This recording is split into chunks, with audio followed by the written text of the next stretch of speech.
What if I had told you that 60% of the Earth is in a place where no human can go?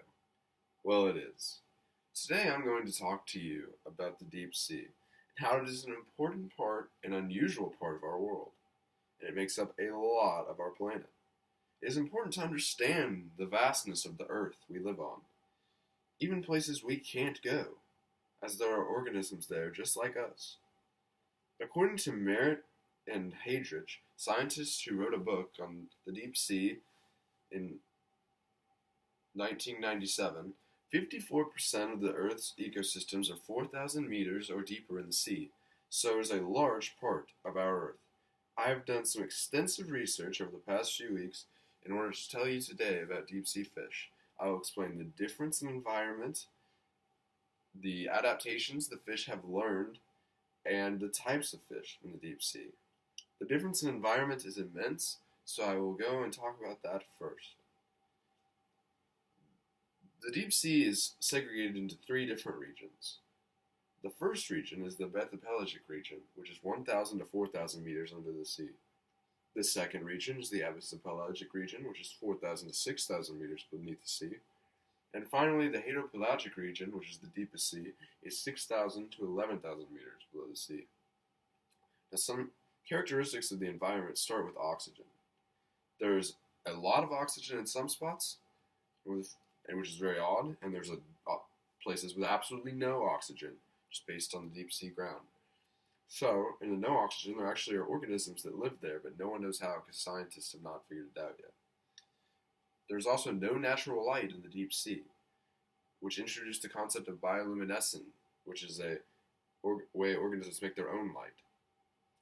There's hydrostatic pressure in the deep sea, and according to John Gage, who wrote a book on the deep sea floor in 1997, pressure increases by 1 atmosphere, or 10 to the 5th pascals per 10 meters.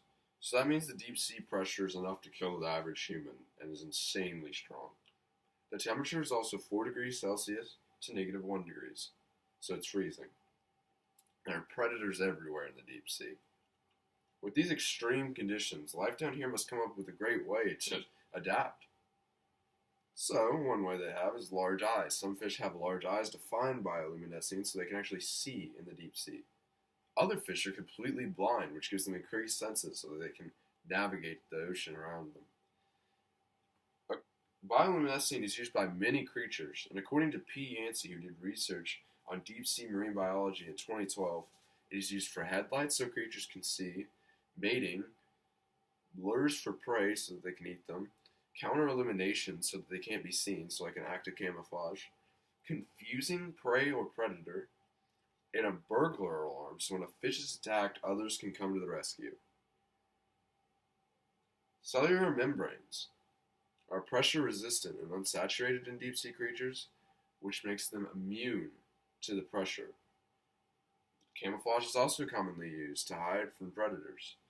Gigantism, which is seen in the giant squid, is used in order to scare other creatures away by being so big that no one will get near you.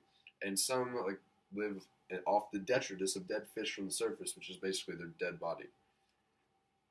Now that you have seen the adaptations, I'm going to show examples of them. First, you have the humpback angler, which uses bioluminescence to eat prey. Here's the stargazer, which uses camouflage to hunt and eat prey because they can't see it. The giant squid here uses gigantism to scare prey and eat as well. The sea cucumber uses detritus on the sea floor by eating it.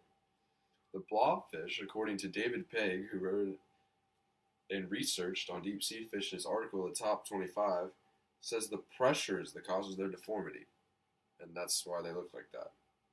The Pacific black dragon has a dark skin that doesn't let bioluminescence get seen through it, so it can eat predators and is basically invisible. With all these organisms nobody knows about, you can see we share the world with a lot more life than we know. Which brings me to my conclusion. Now that you've seen the environment, you've seen the adaptations of the creatures, and that you know what kind of creatures are down there, I hope the next time that you're in the ocean, you don't fear the great white shark and the jellyfish. You fear the anglerfish and the giant squid. Thank you.